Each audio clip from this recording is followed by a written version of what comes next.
Përshëndetje të dashur dhe mirë se erdhët edhe në videon e radhës.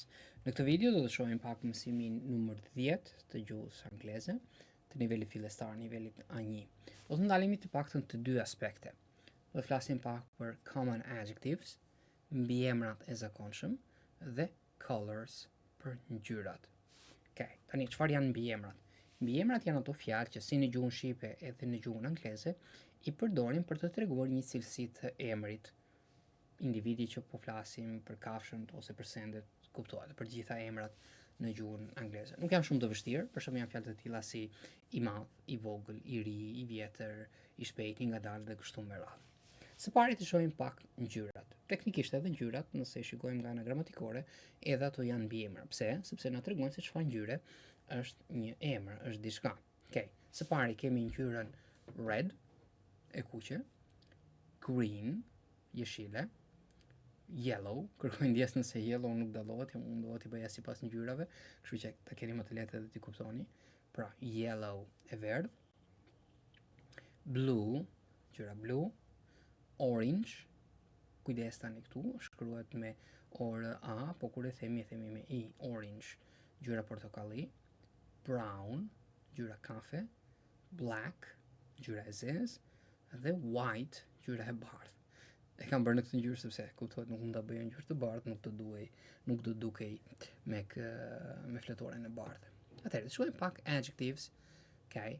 K-ja tek adjectives mund të përmendet, mund të themi adjective, mund të themi dhe adjective. Pak të dyja mënyrat e shqiptimit, pronunciation janë të pranueshme. Okej, fillojmë nga ato më të përdorshmet, më të thjeshta në vetvete, por edhe më të përdorshme. Në përgjithësi kur do marrim fjalë të reja, sidomos fjalët që janë shumë të rëndësishme nga aspekti gramatikor, mbiemra, folje, aspekte të tilla, do t'i marrim nga ato që janë më të zakonshme dhe pak e nga pak do të mësojmë edhe ato që përdoren pak më rrallë. Mbiemri i parë, big, i madh, kuptohet.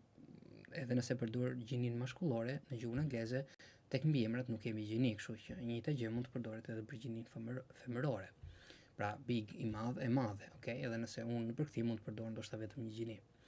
Small, i vogël, old, i vjetër, për njerëzit, edhe për sendet, new, i ri, për sendet, jo për njerëzit, fast, or fast, të britanikët, shikoni që në disa raste, kam thënë mund të ketë dy mënyra se si e themi, dy pronunciation. Këtë do të zgjedhim, këta kemi ne më mbarë, më të lehtë, nuk ka asnjë lloj problemi. Pra, fast, i shpejt, e kundërta, slow, i ngadalt, po të shikoni, i ka vendosur 2 nga 2 me kuptim të kundërt. Good, i mirë, bad, i keq, cheap, i lirë, okay, pra diçka që kushton pak, e kundërta, expensive, i shtrenjtë, long, i gjatë, kur flasim për gjatësinë, short, okay, flasim përsëri për gjatësinë, por e kundërta në i shkurtër, tall, i lartë, gjatësinë por me kuptimin e lartësisë. Për shembull, kur themi se sa i gjatë është një person, nuk përdorim fjalën long, përdorim fjalën tall. Okay? Dhe short, përsëri e kundërta e tall. Pra kur flasim për shkurtër, mund të përdoret si për gjatësinë në përgjithësi, për shembull rruga, diçka që është në formën horizontale, edhe kur flasim për lartësinë, për shembull gjatësinë e një personi, të një ndërtese, peme ose kështu me radhë. Atëherë, të shohim pak disa mbiemra të tjerë. Këtu kemi ndarë në dy kategori. Kuptohet kemi shumë të tjera, por do të fillojmë të marrim nga ato më të thjeshtat. Kemi positive adjectives, mbiemra pozitiv, pra që thon diçka të mirë, për shembull good, siç e pam, i mirë. Mund të rrisim edhe kuptimin duke përdorur ndaj folje, do të shikojmë edhe këto në mënyrë konkrete më vonë. Një prej tyre më të përdorshme është very, për të treguar shumë, very good, shumë mirë. Great, është pak a shumë ajo që themi super, pra më shumë se sa good, okay? Edhe pse teknikisht në anglisht kemi edhe fjalën super, por great është pak e vështirë nuk kemi një fjalë fikse në gjuhën shqipe. Pastaj mund të kemi edhe negative adjectives, pra mbiemra negativ që thon diçka ndoshta jo dhe aq të këndshme, jo aq të mirë, shumë bad, i keq, very bad, shumë i keq, or terrible, i tmerrshëm. Okay? Vazhdojmë në të djathtë, sidomos mbiemrat që flasin për paraqitjen e personave. kemi një nga mbiemra ndoshta më të dëgjuar, beautiful, i bukur, e përdorim kryesisht për gjinin femërore, për sa u përket njerëzve. Pastaj më poshtë kemi fjalën good looking. Gjëja më afërt në shqip do të ishte i pashëm, e pashme, edhe pse ndonjëherë në fjalor mund marrë edhe kuptimin i bukur, e bukur. Good looking është një term ose një mbiemër që ne e përdorim si të gjinia mashkullore, edhe të gjinia femërore, okay? Por beautiful nuk e përdorim të gjinia mashkullore. Okay. Atëherë, të shikojmë pak se si vendosim në fjali, okay? Tani, në varësi nëse emri do të shoqëroj direkt me njëherë mbiemrin, do të kemi një rregull. Okay, për shembull rregulli i parë, nëse shikoni pak thot use adjectives before a noun. Përdorni mbiemrat përpara një emri. Okay, kjo nuk është e thënë se është gjithmonë, por që nëse ndodh që mbiemri dhe emri të jenë direkt mbas njëri tjetrit, atëherë si rregull duhet të vendosim okay, më falni. Atëherë si rregull duhet të vendosim mbiemrin përpara emrit. Për shembull, it's a very fast car. E shikoni, fast është mbiemri dhe car është emri. Kur e kemi vendosur fast, e kemi vendosur përpara makinës. Pra, ajo është një makinë shumë e shpejtë, okay? Nuk do të ishte mirë të thoshim it's a car very fast.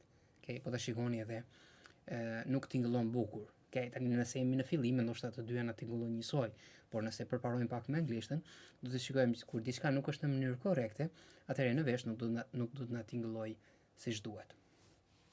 Të shikojmë aspektin e dytë. Use adjectives after the verb be. Okay. Nëse do të ndodhi që kemi foljen be për foljen jam, nuk ka rëndësi cilën nga tre format e saj, is ose are, atëherë mbiemri do të vijë mbas foljes be. Okay, mbas foljes jam. Për shembull themi a Ferrari is expensive. Një Ferrari është e shtrenjtë. Okay? Nuk themi a Ferrari expensive is, për shembull. Okay? Aspekti i tretë, adjectives are the same for singular and plural. Okay? Tani, ndryshe nga gjuha shqipe që disa aspekte mund të ndryshojnë në varësi të shumësit dhe në varësi të gjinisë, në gjuhën angleze mbiemrat nuk ndryshojnë as në varësi të numrit, as në varësi të gjinisë. Okay? Këtë na tregon. Aspekti këtu konkretisht na tregon që nuk ndryshon në varësi të shumësit, pra do të jenë njësoj sikur flasim për një dhe sikur flasim për disa, për në shumës. It's an old car, they are old cars.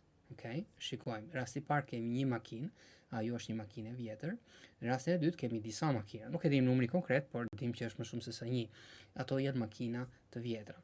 Kemi bërë ndryshimin tek emri, pra te makina kemi vendosur s për të kuptuar që po flasim për disa, por mbi emri nuk ndryshon, mbetet old në të dy rastet. Nuk vendosim për shembull s, siç vendosim zakonisht tek emri. They are old cars, do të ishte e gabuar, si shembulli që keni në fund. Okay. Tani të shikojmë pak në lidhje me article a. Kemi parë thamë që përpara emrave, kur kemi një, ne do të vendosim ë ose ën kur duam të tregojmë për një, okay? Për shembull ka një makinë. Çfarë ndodh tani kur kemi dhe mbiemër, se thamë që nëse në një fjali mbiemri do të jetë afër emrit, atëherë mbiemri do të vendoset përpara. Çfarë do të ndodhi me an? The article a goes before the adjective or modifier and changes to an if the adjective starts with a vowel. Okay, goxha fjalë. Çfarë na tregon tani? Na tregon që ë-ja do të shkoj, do të kaloj përpara mbiemrit. Pra nëse emri do t'i vendosim një mbiemër, ë-ja do të vendoset përpara mbiemrit. Dhe nëse do të vendosim edhe një ndajfolje ose ndryshe që quajmë modifier, janë very, really dhe këto, atëherë do të kaloj edhe përpara tyre. Si në rastin e parë, për shembull. Nëse kalojmë edhe njëra të majt, kishim it's a very fast car. Shikoni se si ë ka kaluar edhe përpara mbiemrit, edhe përpara very që është një modifier. Okay? Dhe nëse ndodh që mbiemri fillon me o, atëherë do të bëjmë kujdes që ë ta kthejmë në ën, se siç tham, nëse fjala që vjen teknikisht do të ishte emri, por tani aplikohet edhe te mbiemri, vin mbas ës është me zanore, me një nga zanoret a, e, o, u, i, atëherë ë do të kthehet në ën. It's, dy shembuj që kemi këtu në të djathtë. It's a car, It's an old car. Shpo se si kemi ndryshuar në an, sepse old e vjetër fillon me zanore me o. Okay? Edhe aspekti dytë, këtu në të djathtë e përmendëm, adjectives are the same for female and male nouns. Pra, emrat janë të njëjtë si për emrat të gjinisë femërore, si për emrat e gjinisë mashkullore. Nuk ndryshon. She is a good girl, ajo është një vajzë e mirë. He is a good boy, ai është një djalë i mirë. Okay? Good nuk ka ndryshuar edhe kur folëm për një vajzë, edhe kur flasim për një djalë. Okay? Dhe aspekti i fundit, thamë edhe këto pastaj do të ketë një kategori më vetë video kur do flasim kryesisht për modifiers, por shkurtimisht përmendim, siç thotë edhe pika e fundit. Use very before adjectives to intensify the meaning. Okay? Për çfarë përdorim? Për intensifikuar ose për të rritur kuptimin e emrit. Okay? It's a fast car, ajo është një makinë e shpejtë. It's a very fast car. Ajo është një makinë shumë e shpejtë. Pra, e kemi shtuar, e kemi intensifikuar kuptimin. Okay, të shikojmë pak tani, t'i vendosim pak në praktik. Kemi shkurtimisht një artikull të vogël që na flet pak për makinat në përgjithësi dhe se si janë përdorur këto mbiemrat ose very si modifier për të treguar si janë disa makina ose marka të ndryshme. Për shembull, tek e para, na tregon pak se kryesisht për shembull çfarë u pëlqejnë burrave te makinave, në përgjithësi flasim, dhe në përgjithësi çfarë u pëlqen femrave, men, women. Mercedes, BMW and Audi are very popular with men. Pra, Mercedesi, BMW-ja dhe Audi janë shumë, ku themi popular with, do thotë që përdorin shumë nga kjo kategori. Për shembull, përdorin shumë nga burrat, okay? 90% of drivers of the luxurious Mercedes ose Mercedes S65 AMG are men. Dhe tani na merr konkretisht një model të Mercedesit, pra modeli S65 AMG, thot 90% e shoferave të kësaj makine, pra ata që kanë blerë dhe ngasin, janë burra dhe vetëm 10% janë gra. Dhe aspekti i fundit thot big SUVs are also very popular with men. SUV është shkurtimi për Sport Utility Vehicle. Pra u referohet makinave të cilat janë pak të mëdha, për shembull ato 4x4 ose që i themi ndryshe edhe pick-up të stilit me karroceri ose të stilit ndonjëherë përdorim edhe fjalën jeep në shqip, edhe pse jeep teknikisht është një markë, por kur i referojmë makinave të atij stilit. Pra, edhe këto makina të mëdha përdoren kryesisht nga burra. Nga ana tjetër, kemi Honda, Hyundai and Volkswagen are popular with women. Pra kryesisht këto marka preferohen kryesisht nga gratë, por kuptoj pas edhe në marrësi të modelit, mund të preferohen edhe nga burra, se nuk do thotë me dojë mos të gjitha makinat e këtyre markave. Për shembull, 65% of VW Beetle are drivers are women. Okay, kam harruar një fjalë aty të vendos drivers. Pra çfarë na tregon që për shembull 65% të shoferave të makinës Beetle, pra është ajo që keni në figurë, edhe pse tani kanë dalë modele të reja, janë gra. Pastaj na tregon pak se çfarë preferojnë gratë. Women prefer safe cars and small cars. Pra gratë preferojnë makina të sigurta dhe makina të vogla. Small cars are easy to park. Tani tregon edhe arsyen. Thosë makinat e vogla janë të lehta për të parkuar. Gjithashtu, color is also very important for women. Ngjyra gjithashtu është shumë e rëndësishme për gratë.